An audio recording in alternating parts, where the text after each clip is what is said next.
Okay, next question. We're almost done. I have a bonus question for you, but this is the last Yeah. Niners question. Do you think the Niners will trade Mac Jones this offseason? Should they? Will they? Tough one. I think they should and they will. One, quarterbacks, people are just so Spoken like a desperate. true Steelers fan, an I was envious, just saying, covetous Steelers fan. I watch Mac Jones a lot, and every week I say, for a little draft pick, and like I said, before the Tampa Bay Buccaneers gave Baker Mayfield his big money, and I said it, before the Seattle Seahawks gave Sam Darnold his big money, they gave Sam Darnold, the Vikings gave him a moderate contract, and the Buccaneers gave Baker a moderate contract. I think it was like a 1 or 2 year deal, and the Kind of a Jets did proven thing. Justin Fields, and it didn't go well. But Yeah. I think somebody's going to say the Baker thing, the Sam Darnold thing, the Justin Fields thing that didn't go well, but it's the same idea of the former first round pick who was going to go really high. Whether it be, I was just thinking Matt Patricia was calling plays for Mac Jones during his second season. Like, let's all just take a second to process that, because Adam Gase was calling plays for Sam Darnold, and that was an embarrassment, and it ruined Sam Darnold's career until he, multiple stops to revive it. Imagine what Matt Patricia could do to you. It would probably take multiple stops. And what I keep laughing at is I had Brian Thomas Jr. in fantasy last year, and he was incredible with Mac Jones, and he was awful with Trevor Lawrence. And lo and behold, this year he's awful with Trevor Lawrence again. Like, is Mac Jones just making dudes like Brian Thomas Jr. really good? Like, made Kendrick Bourne good. Yeah, exactly. So I mean, listen, he can run an offense. He can keep you in line. If I was, a team like the Steelers or any team that, if I was the freaking Minnesota Vikings, I would give him the Sam Darnold treatment and say, you're going to compete with JJ McCarthy. You're going to Daniel Jones to Anthony Richardson, JJ McCarthy. You're going to be that person. So if I was, the Vikings, the Steelers, I could probably list other teams and say, why wouldn't they? If you're the Steelers, because their issue is, I think, they're probably going to go 9-8 again this season. If you're 9-8, how do you get a quarterback high?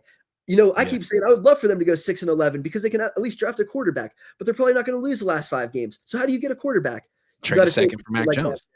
So I just think they have to. It does seem like the Niners, there's going to be a market for him, and instead of them having to call teams and offer, they're probably going to get teams calling them saying, what will it take? Yes. So the only issue is, how confident are you in Brock? Right. Or how confident are you in Curtis Rourke? Because it seems like this team needs a second quarterback. And you don't have to – I mean, a lot of guys have been successful in this system, but a lot of guys haven't as well. You got to be like a legit starting quarterback, and you'll do great. But if you're some third stringer, you're going to throw hella picks, get hurt, get benched. We saw that with C.J. Beathard and Brian Hoyer. So I will see. I don't know. Maybe they'll bring in another quarterback in addition to Curtis Rourke.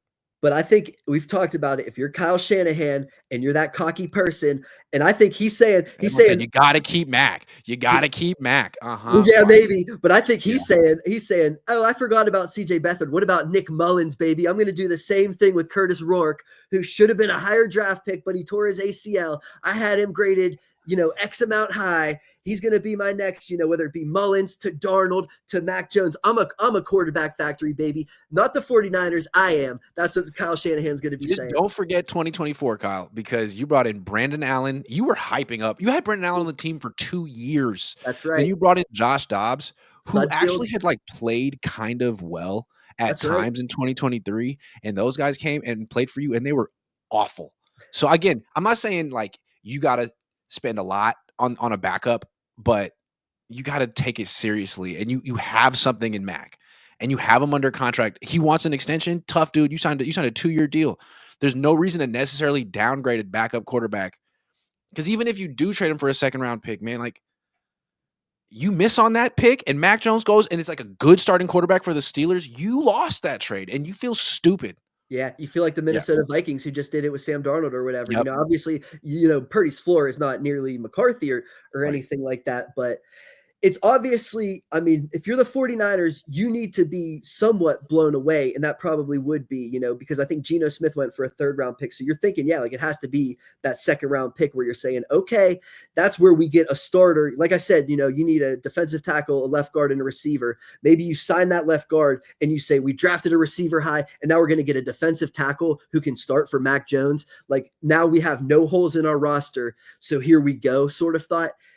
And you obviously have to believe in Brock Purdy. And, I think that means the next 4 games, like we talked about, over 2.5 seconds, not 0 touchdowns, 7 interceptions. If that's the case, maybe you don't let Mac Jones go.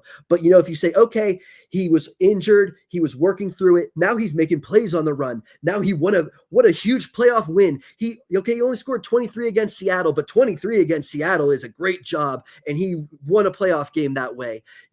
Then I think you're just saying, let's cash in. But if it is, wow, Brock Purdy threw 4 interceptions against Seattle. He's going to struggle against the defense in his own division for the next X years. We might need to have that backup plan. I guess that maybe it does, just come down to these next 4+ how games. Brock plays. Yeah.